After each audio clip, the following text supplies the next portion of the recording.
Well, hola people, konnichiwa, balikin bersama Salvian di channelnya Kudetek.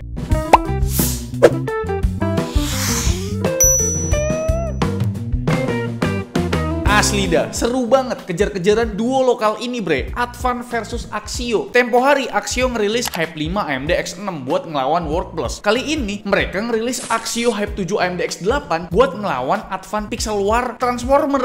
Sebenarnya sih kurang apple to apple ya, mengingat Pixel War itu merupakan sebuah laptop gamingnya Advan. Tapi yang mengejutkan, dari segi raw performance, Axio Hype 7 AMD X8 ini bisa loh ngimbangin si Pixel War dari segi performance. Padahal dari segi form factor aja udah beda kan, 15 inci versus 14 inci. Kok bisa ya Axio pede ngelawan Pixel War hanya dengan Hype series doang? Kirain bakal ngelawan pakai Pongo series. Tapi kan Pongo series GRRA yang RTX aja. Di video ini kita fokus aja ya ke Hype 7 AMD X8. Palingan nanti kita tipis-tipis lah bandingin sama sebelah. Tapi kalau kalian mau perbandingan yang lebih lengkap, coba dah komen. Kalau banyak yang komen, bakal kita bikin video komparasinya. Kembali ke unit Hype 7 AMD X8 ini. Paling menarik jelas ya bre, pembahasan prosesor yang dipakai. Beberapa orang berkomentar kenapa Axio masih pakai prosesor Zen 3 Plus aka Rimbrand yang udah uzur umurnya. Ingat bro, daya beli masyarakat lagi menurun. Sebenarnya bisa-bisa aja Axio pakai prosesor Zen 4 atau sekelasnya. Tapi in this economy kayaknya berat dah jualan laptop upper 10 juta tanpa discrete GPU. Lagian kalaupun ada, pasar Pongo series bakal kesenggol dong. Lagian Ryzen 7 6800H ini masih kenceng kok. Apalagi Axio udah ngasih memori dari 5 16 GB 4800 MB transfer per second yang tentunya bisa di-upgrade up to 64 GB.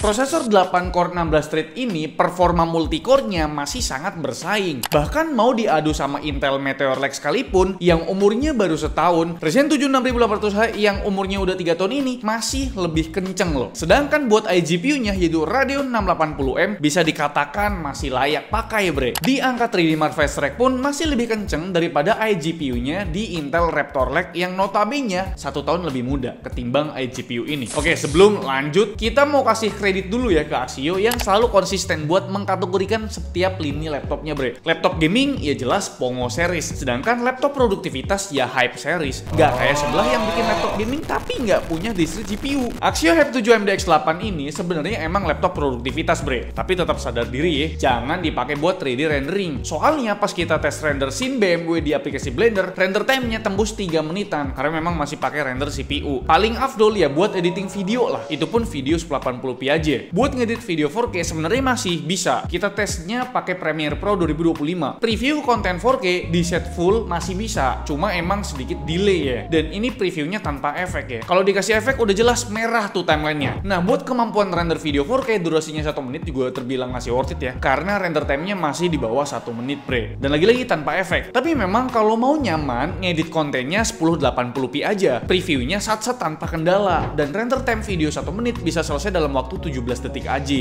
Tapi karena laptop ini pakai prosesor H series yang berarti prosesor performance, gak afdol rasanya kalau nggak kita tes gaming. Total ada 9 game yang kita tes bre, dan mostly kita tesnya game-game AAA di resolusi native-nya yaitu Full HD plus 1200p. Mulai dari Black Myth Wukong walau udah main di preset low dengan bantuan FSR 3, frame generation-nya aktif dan tanpa mengaktifkan ray tracing, performa laptop ini ada di kisaran 40-47 fps. Apakah playable? Tergantung. Buat user laptop gaming proper jelas kurang playable, tapi buat user laptop budget harusnya masih nyaman ya di mata. Next ada game Assassin's Creed Mirage yang kita tes di preset low. Teknologi FSR di sini masih generasi kedua bre, jadi boostingan FPS yang didapat belum terlalu banyak nih. Performa laptop ini cuma dapat 40-an FPS buat rata-ratanya. Sekali lagi soal playable atau nggak playable tergantung dari kalian ya. Game ketiga dan keempat ada Far Cry 6 dan Horizon Zero Dawn. Kenapa aku mention barengan? Karena dengan preset yang sama yaitu grafik low dengan bantuan FSR quality, rata-rata FPS yang didapat sama-sama di angka 55 FPS bre. Cuma buat drop FPS-nya lebih stabil di game Far Cry 6 ketimbang Horizon Zero Dawn. Selanjutnya ada game Cyberpunk 2077. Ternyata performa laptop ini masih capable ya buat main game Cyberpunk 2077. Main di preset low dengan bantuan FSR 3 balance, frame generation-nya aktif dan tanpa ray tracing, rata-rata FPS-nya tembus 68 FPS dan cukup stabil. Kadang ya masih heran ya bre, masa laptop 7 jutaan main Cyberpunk udah tembus 60 FPS. Entah laptopnya yang ajaib atau developer gamenya yang ajib tuh. Game terakhir sebelum kita masuk ke game kompetitif ada Forza Horizon 5. Main di preset low dengan ray tracing off, walaupun teknologi FSR-nya masih generasi kedua, ternyata performa laptop ini masih cukup kencang buat main game Forza Horizon 5. Rata-rata FPS-nya masih tembus 65 FPS. Ini masih sedep banget lah di atas 60 FPS bre. Lanjut ke game kompetitif mulai dari CS2, walau ini game yang agak berat, tapi berkat bantuan FSR balance kita masih enjoy mainin di 90 sampai ratusan FPS di preset low tentunya. Terus di game Dota 2 main di preset rata kiri dengan 60% screen render tentu ya. Rata-rata FPS-nya masih tembus ratusan FPS. Dan terakhir ada Valorant yang kita tes di preset low. Tentu game ini masih sangat enjoy dimainin bareng monitor gaming Full HD dengan refresh rate 144 ataupun 160Hz sekalipun bre. Selanjutnya kita bakal bahas persuhuan duniawi di laptop ini. Sebelum itu kita lihat dulu cooling sistemnya. Konfigurasinya masih sama dengan yang adiknya yaitu Hype 5 AMD X6.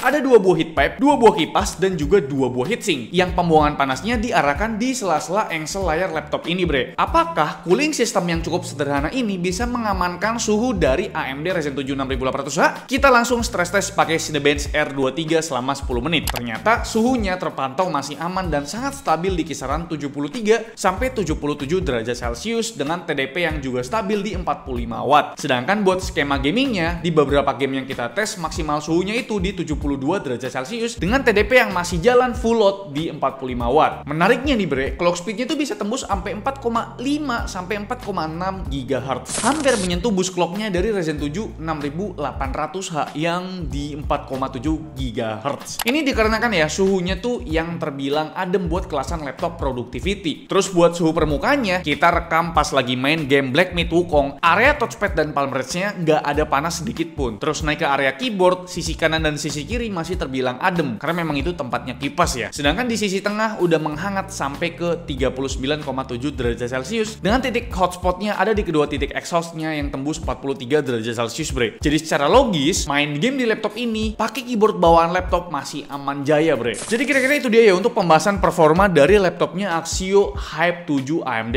X8. Apakah udah meredakan rasa penasaran kalian? Dan kalau udah, apakah performanya sesuai ekspektasi kalian? Coba komen di bawah dah. Kalau soal desain sebenarnya ini masih pakai bahasa desain yang sama dengan Hype 5 AMD X6. Tampil minimalis dengan balutan warna abu gelap bre. Bodinya juga terbilang sleek karena cuma 17 mm.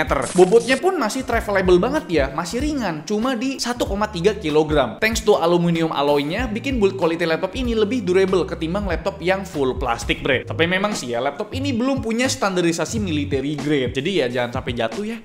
Tapi kayaknya aman sih kan, ada garansi ADP.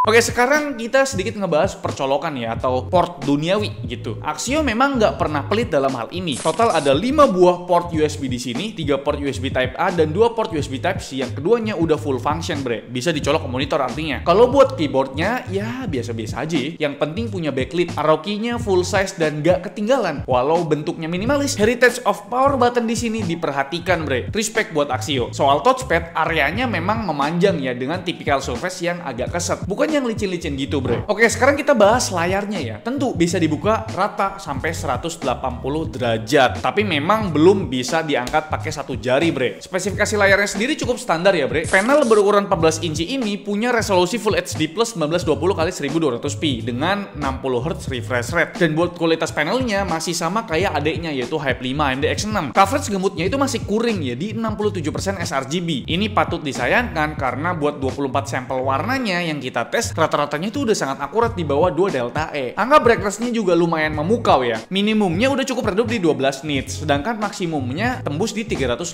nits. Jadi saran dari aku kalau mau dipakai buat editing video ataupun foto, kayaknya better dicolok monitor eksternal aja bre, biar lebih akurat gitu warnanya. Terakhir kita bahas utilitas laptop ini mulai dari baterainya ya. Kapasitasnya tuh di 58 watt hours dan di pengujian kita bisa bertahan kurang lebih 8 jam bre. Ini angka yang cukup irit buat sebuah laptop dengan prosesor H-series. Terus Terus buat charging time-nya, berbekal power adapter 100 watt yang ukurannya compact dan punya interface USB Type-C, nge-charge laptop ini cuma perlu 1,5 jam aja, bre. Selanjutnya soal konektivitas. Memang ya, di laptop 14 inci udah jarang yang namanya port LAN. Di laptop ini gak ada port LAN-nya sama sekali, bre. Jadi mengandalkan koneksi Wi-Fi 6 dan Bluetooth versi 5.2. Oh ya, buat storage-nya di board laptop ini ada 2 slot M.2 NVMe. Salah satunya udah terisi SSD generasi ketiga, kapasitasnya 512 GB. Jadi kalau kalian mau upgrade, langsung aja pasang di slot keduanya, bre. Lagi-lagi, dan perlu kalian ingat, Ryzen 7 6800H ini udah support SSD dengan PCIe generasi keempat. Jadi silahkan aja kalau kalian mau pasang NVMe generasi keempat buat selanjutnya. Utilitas terakhir soal webcam dan speakernya. Webcam di sini udah cukup proper karena bisa rekam video up to 1080p 30 fps lengkap dengan privacy shutter. Tapi mohon maaf nih, nggak bisa face recognition via Windows Hello, bre. Fingerprint scanner pun nggak ada di sini. Jadi loginya biar aman ya harus pakein password atau pin ya. Kalau buat speakernya, tentu sound quality-nya masih so-so aja gitu. Mengingat memang laptop ini merupakan laptop budget ya, laptop M3 level gitu. Jadi ya nggak ada tuh speaker hasil tuningan Dolby Atmos atau semacamnya. Dan berikut buat sampel webcam serta speakernya, bre.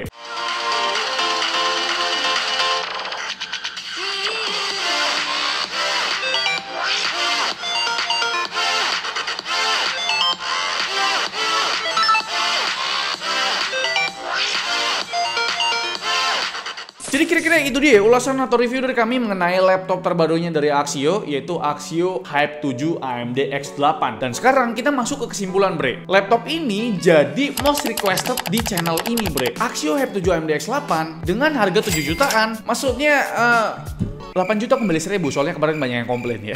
Jadi ya harga sebenarnya laptop ini adalah 7.999.000 alias 8 juta kembali 1000. Ya sebenarnya kalian bisa akalin dengan cara beli di online store biar dapat promo, bisa jadi 7,5 juta tuh. Ya memang itu trik marketing ya, jadi terserah dah gitu. Intinya ini laptop harus banget masuk pertimbangan kalian yang punya budget di bawah 8 juta. Prosesornya ini performanya nggak malu-maluin, bre. Walau dilawanin sama prosesor yang masih cukup fresh, kalian bisa nilai sendiri ya gimana performa produktivitas dan performa gamingnya laptop ini. Harusnya udah cukup memuaskan, bukan? Atau masih di bawah ekspektasi kalian? Kalaupun masih, kalian coba aja explore lagi dengan upgrade kapasitas RAM dan juga kapasitas VRAM iGPU ini. Selebihnya ini laptop yang bagus, desainnya sleek, bobotnya ringan, yang masih bisa dibawa kemana-mana tanpa perlu ya keberatan lah bawa laptop ini. Webcamnya udah 1080p, cooling sistemnya ya udah cukup bagus, baterainya cukup awet, chargernya juga compact, tapi tetap kencang buat ngecasnya. Dan terakhir, tentu ya after salesnya yang ditawarkan dari brand lokal satu ini memang nomor 1 ya. Garansinya cuma 1 tahun tapi ya cuma udah include garansi EDP yang di dalamnya mencakup garansi kehilangan akibat pencurian, bre. Terus nggak perlu bingung ya kalau misalkan laptop Axiomu ada trouble, karena service centernya Axio itu udah tersebar di 184 titik di seluruh Indonesia, bre. Dan palingan nilai minusnya laptop ini minor aja ya. Coverage gambut layarnya dan fitur login biometrik nggak ada. Kayaknya jarang banget ya ada laptop under 8 juta yang punya fitur login biometrik di fingerprint ataupun face recognition. Yang layarnya juga 100% SRB itu jarang banget sih, bre. Tapi gimana menurut kalian? Mau dibuatin video adu jotos laptop ini lawan Pixwars dari sebelah? Coba komen di bawah. Like video ini kalau kalian suka, dislike kalau kalian jelek banget, dan jangan lupa untuk tekan tombol subscribe yang warna putih karena bukan warna merah lagi. Salvian selaku channel. Terima kasih, sampai jumpa di video selanjutnya. Bye bye.